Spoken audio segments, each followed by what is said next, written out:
And welcome into a brand new edition of Embrace Debate, a Carolina Panthers podcast here on the Keep Pounding Podcast Network, brought to you by the Fans First Sports Network. Desmond Johnson, I am your host, joined by Monty Fetti from the Four-Man Rush and Cody Lachney from the Carolina Chronicles. We're here with you every Monday live at 10:30 a.m., debating your favorite Panther topics. We might be the only debate-style show in this format for the Panthers online that I've seen. We're in the middle of crowning a Panthers Mount Rushmore to catch you up if you hadn't been watching previous episodes. And you can watch those previous episodes on the Tobacco Road Sports Radio YouTube channel, youtube.com/@Tobacco Road Sports Radio. There are 4 slots on the Mount Rushmore. We have filled 2 of them. Steve Smith filled the first slot.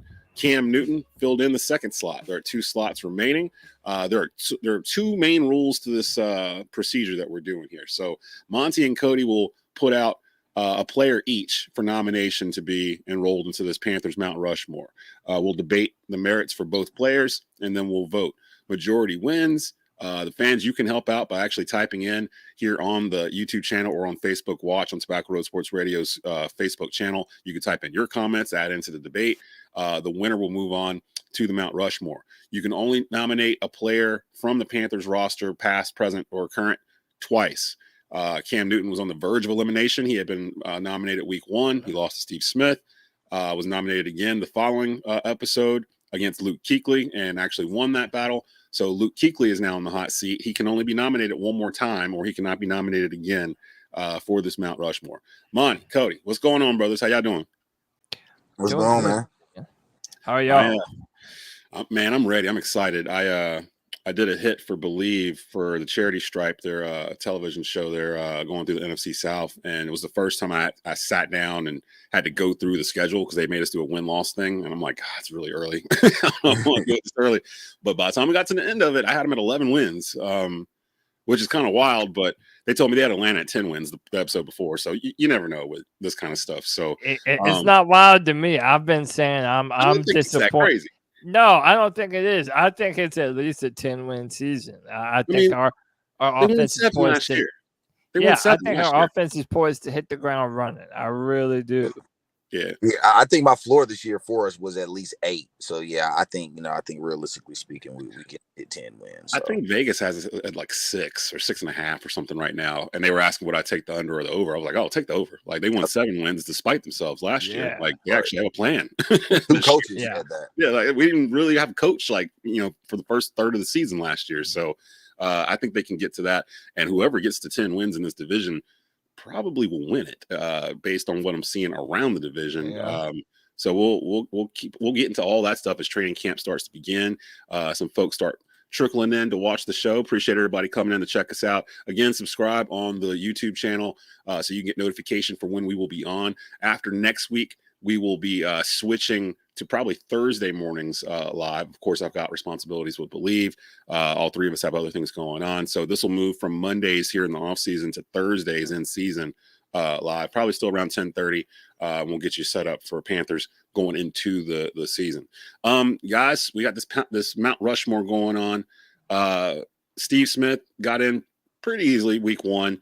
Although it was against Cam Newton. Cam Newton came back with a roar the following episode and got in over Luke Kuechly. Luke Kuechly is in the hot seat. I'm hoping I do not see his name today, but I do not know. I've not prepped with Cody or Monty on who they're going to bring in. I like it to be a surprise.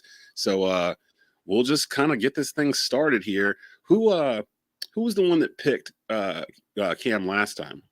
I did. I wanted to say before we get started, I'm 2-0 right now. So just throwing that out there. Okay, I was about to say I'm 2-0 right now. All right. Only because we were fighting for the same player, bro. But y'all had to get Cam in there somehow. So Cam got in. Again, Luke Kuechly is on the hot seat. Again, you can only nominate a Panther player twice in this contest before they can no longer be eliminated. Luke has already been nominated 1 time. Who should go first here? Since the way we've been kind of doing, whoever lost the previous round got to go first the next round. So it would I'm gonna let Cody start it off again. Okay, so Cody, it's on you, bro. Who are you nominating for the slot number 3 here on the Panthers Mount Rushmore? Oh man, listen, I'm gonna keep it the same energy I did last week. I know you don't want me to, Desmond, but I got to. I can't not get Luke Kuechly no. on this Panthers Mount Rushmore. Cody, what do you mean? What do you mean? I have to. There's no way for me to not go Luke Kuechly. I'm gonna do to Monty what he did to me last week. I'm going to force him to argue against someone that he knows deserves to be on the Mount Rushmore. I'm going with bid number 59, baby. You already know what it is. I'm almost scared to ask Monty who you're going to throw in this. I did say to bring some defense this time around off camera when we were done. So, I have no idea who you're going to nominate here. Oh, so. I'm going to go defense this time. It's hard. And you know what, Cody? I thought we weren't going to mention Luke. I was going to give Luke the last slide, but who am I going to argue with? I'm just to make it an argument because I do agree with Cody. Luke has to be on the Mount Rushmore. I'm going to make it fun. I'm going to say Julius Peppers. I knew you were going to do it. I got it. Because that's the only logical argument I think that makes it close to Luke Kuechly on the defensive side of the ball. You could say Thomas Davis. Thomas Davis would be my pick on a personal level. But if we're going to say the actual Mount Rushmore, Julius Peppers is the only player that makes sense. So I got to go the Hall of Famer. He just got honored today as well. So, so big shout out to Julius Peppers. But yeah, man, I got to go Pep. Did they pick him for the Julius Peppers and Musa Muhammad. And Musa Muhammad. Earlier this morning, they were announcing the Panthers Hall of Honor. So that's that's super dope there. Nice. So, well deserved. Well deserved. And for those 29th, that's when they're going to induct them. Right. Yeah. And we need to do that one day too. Ring of Honor, because there's some people. I mean, there's of course Mount Rushmore. You only get 4 slots. Ring of Honor, you kind of go unlimited, I guess, at that point. And for those that are screaming that they're not treating Cam Newton fairly, and have his pictures up in the Coliseum and all this other stuff, he's still an active player. He's still technically an active player, so they're not going to do anything until he's officially retired. So I hadn't heard anything regarding Cam officially retiring, but I don't think he played last year, did he? He didn't play at all last year. Nah, he didn't suit up at all. Yeah, so we'll keep an eye on that because as soon as he announces a retirement, then the Panthers are going to welcome him back with open arms. Like there'll be pictures of him everywhere, and his name will be all over the place. But that's why his name isn't up anywhere, and that's why they haven't said anything about him or anything like that. It's not because they don't like him or they want to erase him from the history. He's still an active player. He's still literally an active player in the NFL, so they can't do anything until then. All right. Luke Kuechly, Julius Peppers. I'm not gonna do like last time and show a bunch of highlights because we almost got shut down by YouTube when I did that. But go ahead, give me the 4 for Luke here. It's gonna be tough, man. All right, so look, I'm actually scared for Luke right now. I'm very scared. Nah, there's no reason to be. I'm coming away with the W today, man. Look here. A 5-time first team All-Pro, 2013, 15, 17, and 18. He was the defensive rookie of the year, his first year in the NFL. And mind you, from 2010 on, it's been a pass rushers league. The fact that he was a middle linebacker, winning defensive rookie of the year in 2012, and then defensive player of the year the very next year, Luke Kuechly was on another level even than most of his contemporaries, man. We're talking about a 7-time Pro Bowler. He led the NFL in tackles 2 times in 2012 and 2014. I mean, listen, every award that you can think of, my man has won. He won the Jack Lambert Trophy, the Butkus Award, the Lombardi Award, the Bronco Nagurski Trophy. This man, even from the time that he was in college, was balling out. 3-time first-team All-ACC, 2-time consensus All-American. And listen, our defense ran through Luke Kuechly for the better part of a decade. When Luke was on the field, you knew that our defense had a chance to be fast and aggressive. And I think that Luke Kuechly is by far the best linebacker in Panthers history because of it. And you literally can't define an entire decade of Panthers football without number 59. He's very humble off the football field, but man, on the gridiron, he turned into a psycho. And I love it. We all love him. And I'm just going to say this, man. Luke Kuechly never chose to leave the Carolina Panthers. That's all I'm gonna say, bro. That's all. Can't use it. Yeah, that's all I'm gonna say, bro. That's actually in my head. I was thinking, well, he can go after the whole, Pep left. He can take that route, and I already did, man. Yeah. I'm coming for a W today, bro. Oh man, what's surprising to me is actually sitting there looking at Luke's stats coming out of high school. He was only a 3-star linebacker coming out of high school, which kind of goes to show you how players can grow, like they don't just stop getting better in high school. And I think we take so much, we put so much into these ratings for these high school kids coming out and going into college. And then you have a guy like Luke that blossomed while at Boston College, and then even more so got better as he was a pro. And again, that goes back to what I was saying last week about Luke, where Luke made himself. It wasn't like he had, yes, he was very athletic, and he he worked out and everything else, but he wasn't given like quote unquote God-given abilities, like things you can't explain, like athletically or whatever. He was built in the film room. Like he literally built himself in the film room and basically learned how to dissect stuff on the field, which made him appear to be a step faster than everybody else. And that gave him the edge. He didn't even have cable in his house for the first couple of years that he lived here. He was like, nah, I'll be inside my playbook, dedicating myself to greatness. Using that Xbox or whatever it was he was using. Remember that? He was using like Xbox. He had the Xbox control. Like that's all he was doing was watching film. The dude was hardcore. I'm hoping that eventually, and I thought it might happen this year, but I'm hoping that Luke joins the coaching staff on the defensive side here somewhere down the road. He just seems mentally like he would have the mind for it and would be really good in terms of scheming and stuff. So he only played 9 years. Pep played 8 years before he left, but then Pep came back and played another 4. So all right, give it to me Monty. What's the argument here for Pep? These are all good arguments, Cody. All good arguments, brother. Again, I don't fully disagree with you. That being said, we got to get into it. Julius Peppers is in my opinion, one of the if I'm not mistaken, he will be one of the first of only players in the Hall of Fame inducted here shortly. So, I think he's a shoo-in for the Hall of Fame. He is on the 2000s Hall of Fame team, actually. Has 160 sacks or 159 sacks. Yep. As a pass rusher, has 11 interceptions.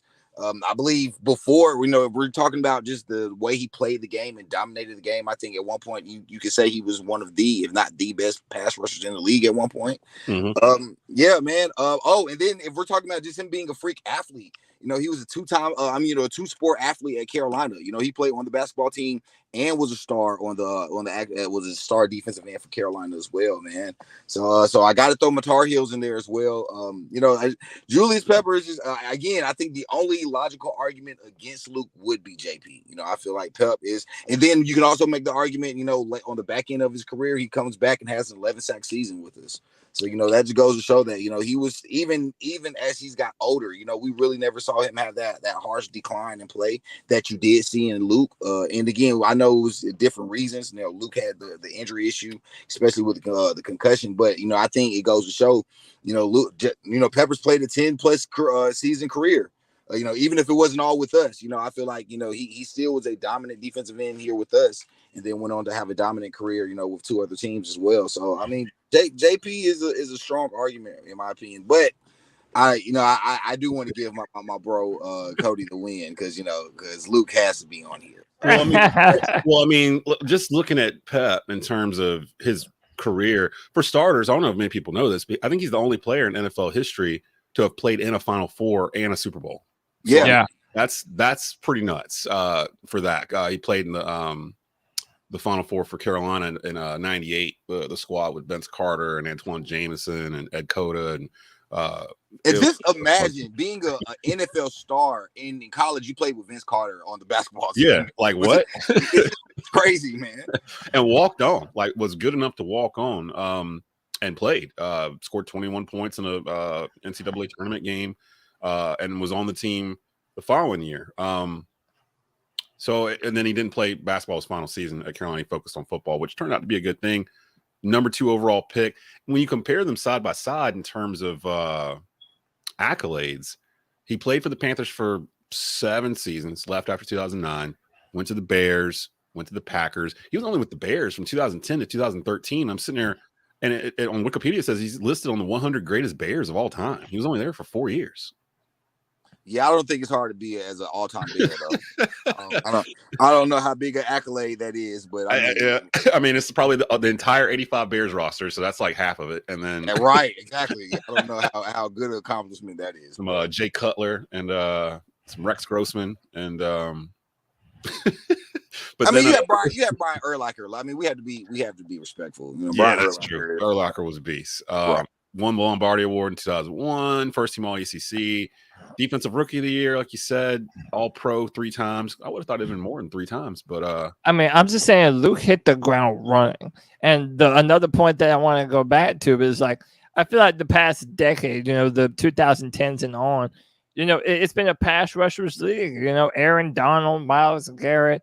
You know, you have these incredible players, and for Luke to be that consistently good at a position that doesn't get a lot of love and a lot of credit anymore, that off-ball Mike linebacker, like I think that says a lot about his abilities and what he was able to do.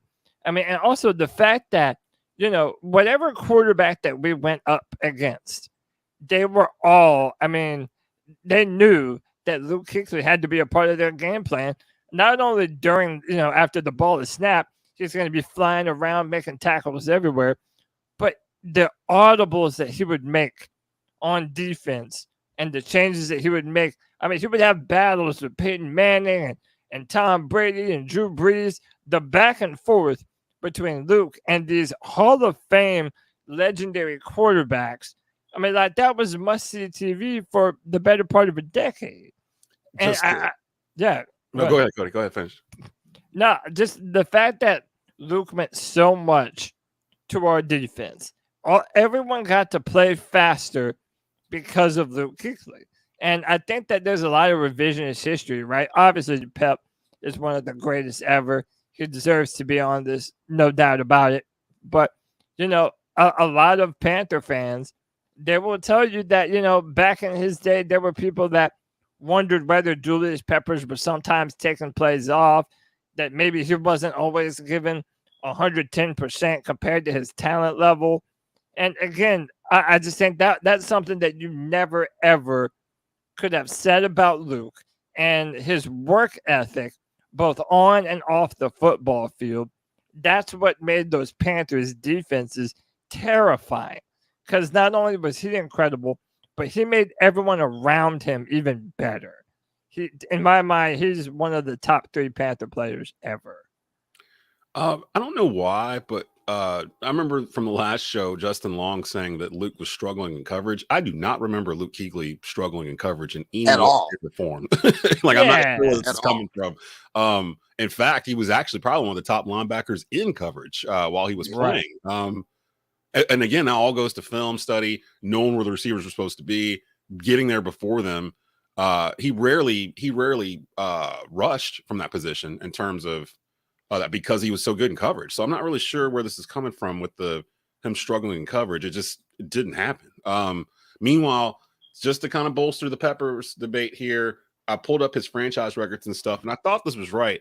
Julius Peppers has the 4th most sacks in NFL history. Right. Yeah. Like we're talking like he's up there with like Reggie White and to have 160 sacks is crazy. You know, yeah, that's ridiculous. I saw it, I was like, dude, that's nuts, man. He's tied for 3rd most double-digit sack seasons in NFL history. He had 10. He had 10 double-digit sack seasons. 2nd most forced fumbles in NFL history. 2nd most interceptions by a defensive lineman. And now Cody seeing it, I don't know, bro. I'm sorry. That's all it's like when you put them up against each other. I was like, come on, man. Like, how many of those sacks came from when he was with Green Bay and Chicago? I mean, a bunch of them. We're talking about Panthers players here. Okay, that's fair. I mean, in Chicago, but he has the most career sacks in Panthers history too. He's got 97. Hey, like I said, both of these dudes deserve to be up here. But I think when you say 4th all time, keep in mind 2011 and 2012, he had 11 and 11 and a half sacks with the Bears. You know, it's like you have to add in those numbers as well. Well, if you do it like that, then 60 of them came from Bears and Pack. If he had 97 here, then the remaining 68, 69 or whatever it is was with the other two teams. So he still had more here than he did with the other teams. But I see your point that some of that didn't come from here. And some of this other stuff, like all decade team or whatever, he wasn't here. He was with the Green Bay, the Packers and the Bears. So I can and understand. Again, he chose to leave. The Panthers gave him a bag, and he said, "No, I would rather be a 3-4 outside linebacker." And decided to go somewhere else. Can't fault him for that, man. I mean, the Panthers were getting ready to make him the highest paid defensive player in the league. And he was like, "Nah, I'm gonna go do something else." Wasn't it like remember Jerry Richardson said something in a press conference? It wasn't anything bad. He was basically telling Julius to his face in like public in front of the press, like, "Hey, this is your team now. We expect you to run it, take the ball and run," something to that effect. And Julius kind of shot away from it, kind of. Do you remember that? Like, that's why he left, because he didn't want that pressure of being that guy. That's kind of a ding in terms of man, you know, like this category. But and again, it goes back to where there were some people that questioned like his work ethic, down in and down out. So it's like, I mean, I'm not saying that was like that subtracts from him as a player as a whole, but I just think that his overall Luke was a leadership type of player that everybody wanted to be like. He wasn't a rah-rah type of guy, boost you up, but his presence, like I said, it boosted everyone else. Like, Pep might have been able to take over a game from the defensive end position, but Luke could take over a game from the linebacker position and allow everyone else to play even better. And specifically, K1 Short and Star Lotulelei. The linebacker position and the defensive tackle positions are like tethered together in terms of, breaking up the pocket, stopping the run. And the fact that Luke was so good and raised the level of our other really good players, to me, it puts him a step above.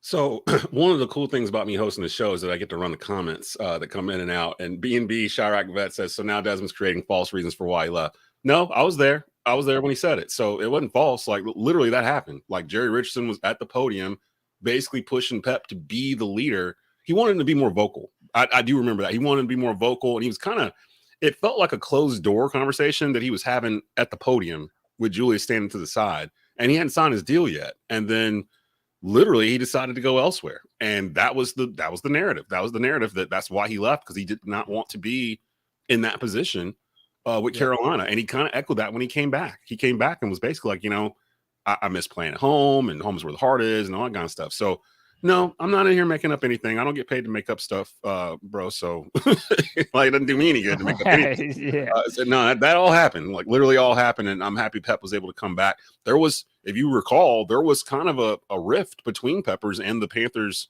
organization while he was gone because of that, because of the way he left. He left because of that. So I'm not making up anything. Like, that actually went down. He did play more seasons here than he did away from here. Green Bay and Chicago. He played more seasons here than he did in Green Bay and Chicago combined. And someone had mentioned that he had half his sacks away from here. We just went through that too. He had about 60 of them was away from here. The other 100 or whatever it was, he had here in Carolina. I'm trying to figure out.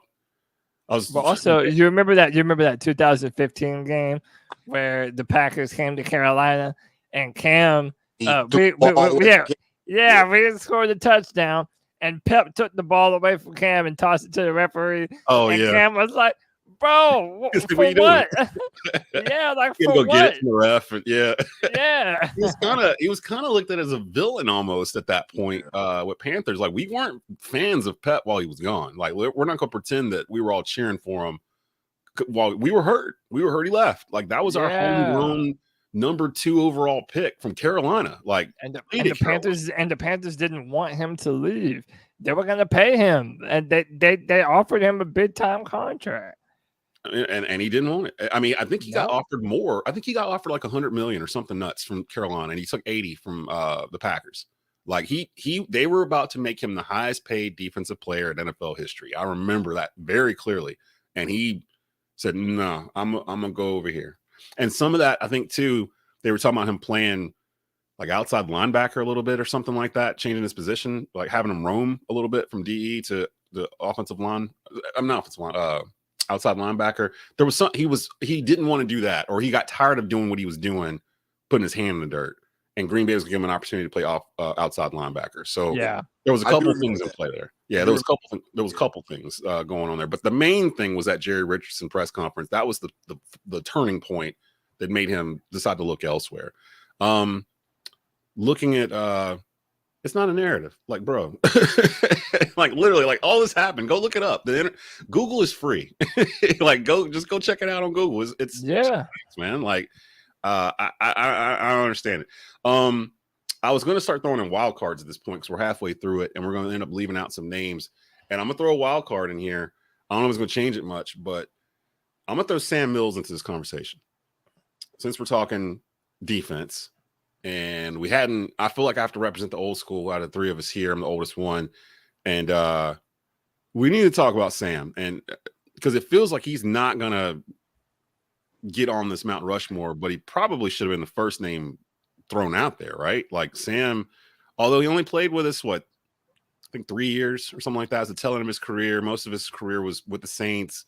The Dome Patrol, like the defense they had with him, and like Ricky Jackson with the Jerry Curl and all that stuff, like they were problems. And then he got here, and the Carolina defense was a problem early because of guys like him and Kevin Green, Lamar Lathan, Tyrone Poole, my buddy from he was my co-host the first season of Believe in Panthers. He was the first defensive player taken by the Panthers in the 95 draft. Give me your thoughts on Sam Mills and where he belongs in this conversation, because I don't think he's going to beat Luke or Pet, but again, I feel like he deserved to be mentioned in this conversation. Go ahead, Monty.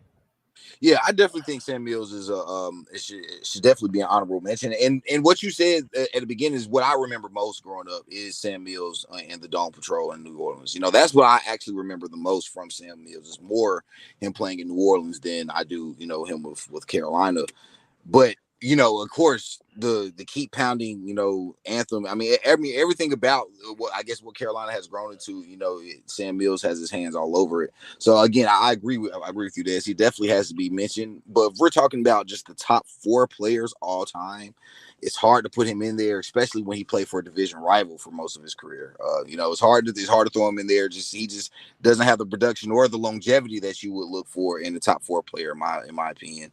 That being said, you know, I think you're spot on there as well, Des. With, you know, you can't go without mentioning Sam Mills, you know, when talking about the Carolina Panthers, because of so much what he's done for the community, what he's done so much for this team. Again, you know, we're talking here he's passed away over a decade now. We, you know, and keep pounding is just as important for this team now as it was then, you know. So I definitely think that, you know, that he's a great honorable mention. I just don't know if I could put him in the top 4. Yeah, it feels like Sam means more to our culture than he did as a football player, right? No one doubts what Sam Mills was as a football player. He was incredible. But I think, kind of like what Monty said, the fact that as a player he was more known for his time with the Saints, with the Dome Patrol, and then it comes here to Carolina, and you know, I think Sam Mills is the definition of you know, perseverance, of being able to go through something that's really difficult and trying, that you keep pounding and you continue to get through it, and you give your best and you never give up.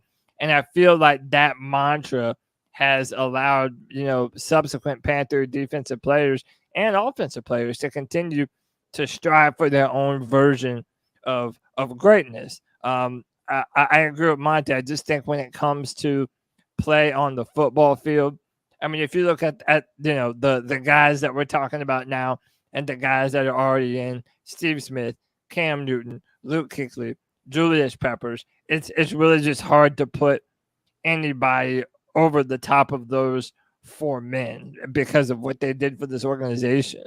Yeah, and I will say with the Sam thing, he's the only Panther with a statue out front of the building. Right. Like all the other Panthers walk past Sam Mills when they come into the building every day.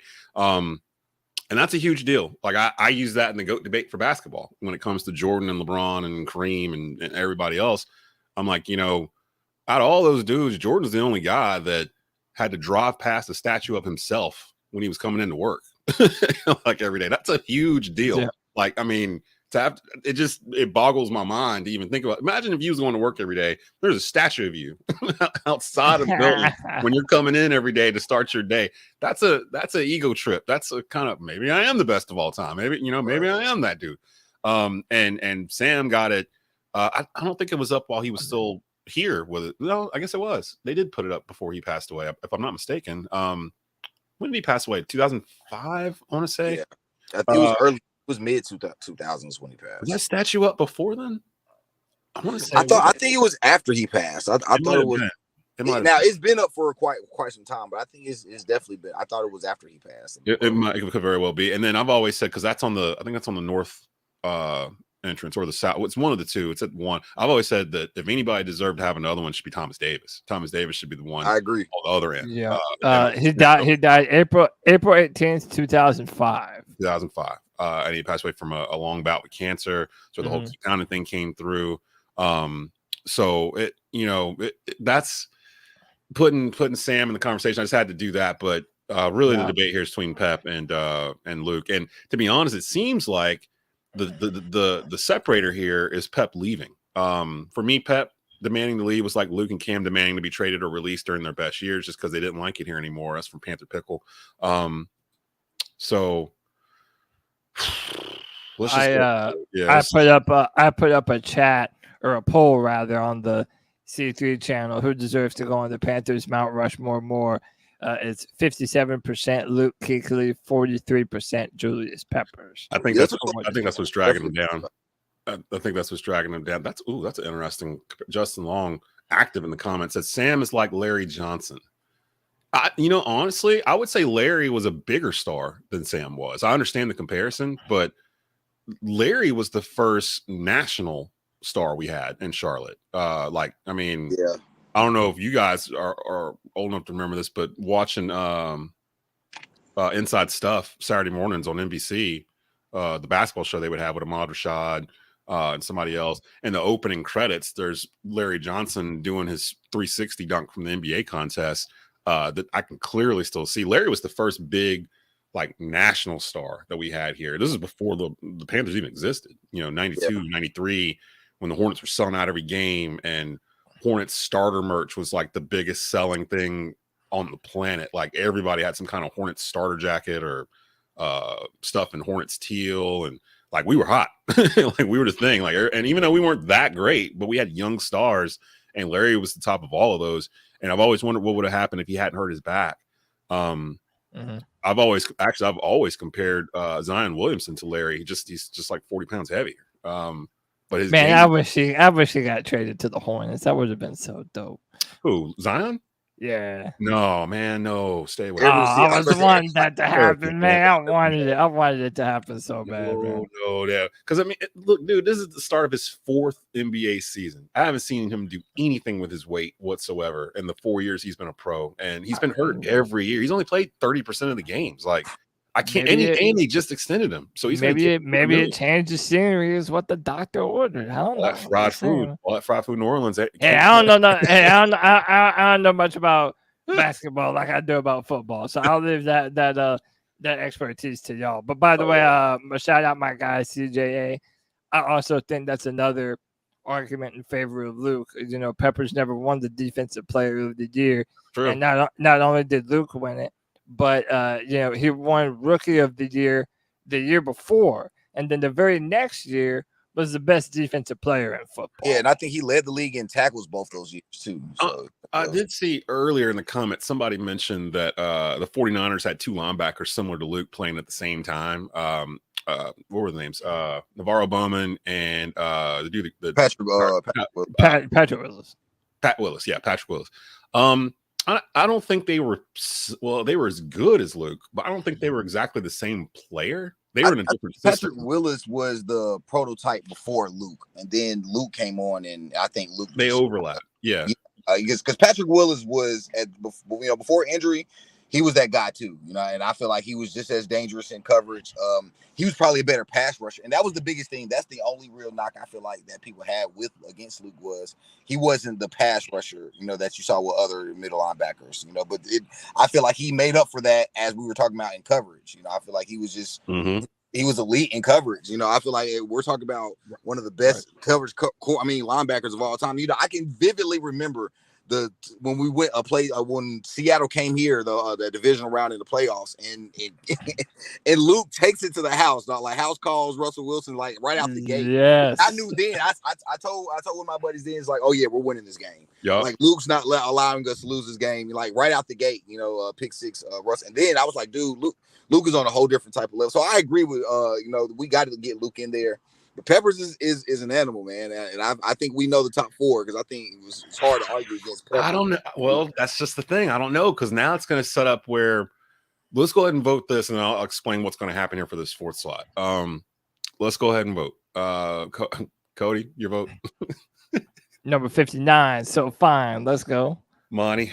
Hey, I'm gonna have to give it to Captain America, man. I just can't vote against Luke. I got to go Captain America. He's got to be on there. And now Pep is in the hot seat, having already been nominated once. There's only one slot left, so I'm sure his name's probably going to pop up again next week. But what we're going to do next week to expand this out a little bit, I want you guys to bring 2 players each.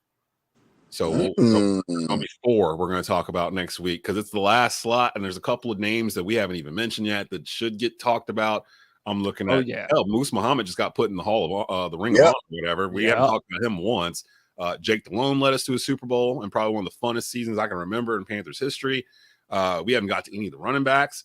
My boy Jonathan Stewart's the leading rusher in Panthers history. Yeah. And this is a running team franchise. D'Angelo Williams. We honestly have to do a top 10 list. Our probably 10 should. Because I can't leave out. Yeah, Stu is one of my favorite players of all time. Greg Olsen. Bro, I was about to. How about Greg Olsen? Yeah, Olsen's the first tight end to have 3 back-to-back 1,000 yards. You haven't mentioned Chris Gamble, Josh Norman.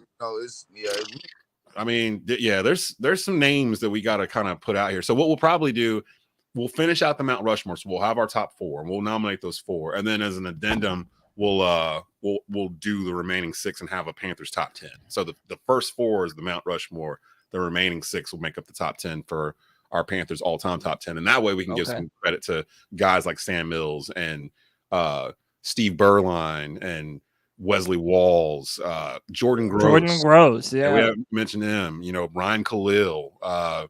These are guys that are critical parts of absolutely Chris Jenkins. I mean, you know what I mean? Like there's dudes that we haven't even touched on that probably need to be put in there. Mike Mentor, that Justin Long brings up there. So here's where we are. We've got Cam Newton, I should do it in order. Steve Smith, Cam Newton, and Luke Kuechly on the Panthers Mount Rushmore. That seems right. There's 1 slot left.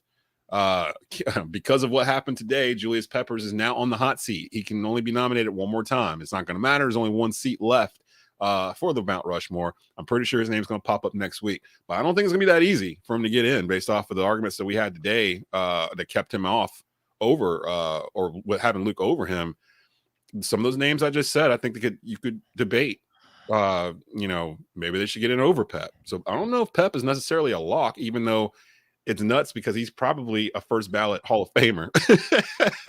Yeah, well, he made the 2000 Hall of Fame team. So, you can say that he's a Hall of Famer. He's pretty much going to be in the Hall of Fame first ballot. He's 4th overall in sacks. And we're like, should he be in the Panthers Mount Rushmore? Like, we're sitting here like debating. So how about this? I'll do Monty the favor and I'll make sure that next week he gets to argue again for Peppers. I'll let him argue for Peppers again next week, I'll try and go someone else to see if I can. Well, again, bring 2 because there's so each of them are going to bring 2 players next week, and we'll go from there. Shout out to Panther Pickle, reminding y'all hit that like button, hit the subscribe button so you can get notified when we're going to be coming back on the air. We should be back on next Monday live 10:30. Get you ready for the rest of your work week.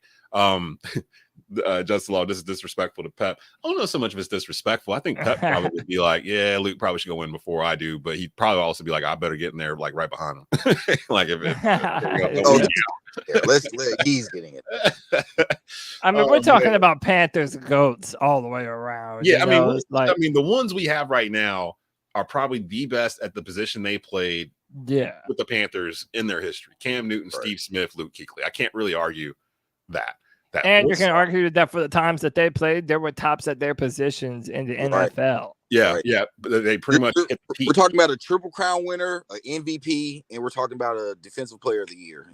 So, yes. That ain't bad, guys. That's not bad. That's not bad at all. And to think that those three played on the same team for a couple of years too, like, that's nuts. Shout out to John Fox and Ron Rivera, who led the coaching staffs that drafted these players. I didn't even know who Luke Kuechly was when we drafted him. I'm like, who's this? For them to draft him at number 11, and I found out real quick who Luke Kuechly was. So we'll kind of stop it right there. Some more nominees start coming in. KK Short for the top 10. Ricky Manning Jr. He had a 3 interception playoff game against the Bears. Got us to Super Bowl in 2003. There's some names. So we'll get into all that next week. Again, we'll be back next Monday live, 10:30 a.m. Slot number 4 for the Panthers Mount Rushmore. And then from there, we'll probably start running through those 6 slots and make a Panthers top 10 total overall. So we'll get into all that next week. Again, subscribe, youtube.com/@Tobacco Road Sports Radio. Get the latest from not just us, but other shows on the Keep Pounding Podcast Network. You can follow us on Twitter at KP podcasts _FFSN. You can follow us at our handles here that you can see on the screen. We put up stuff all week long. Go check out Carolina Cat Chronicles. They've got stuff up all week. And Cody hosts the Friday free-for-all with them, where you can actually participate in the show with comments and things of that sort. So definitely check them out. 4-Man Rush has always got something cooking. So definitely check out Monty's handle and the 4-Man Rush handle over on Twitter. As we get closer to training camp, all this stuff's going to start revving back up again, and you're going to start seeing like film and interviews and all kinds of stuff. And then finally, make sure you check out the Cat Cave, the other podcast we have on the Keep Pounding Podcast Network with Ryan Frick and Michael Davis. That usually drops on Wednesdays. So definitely check for that. We will be back next week. Until then, guys, keep pounding. Keep pounding.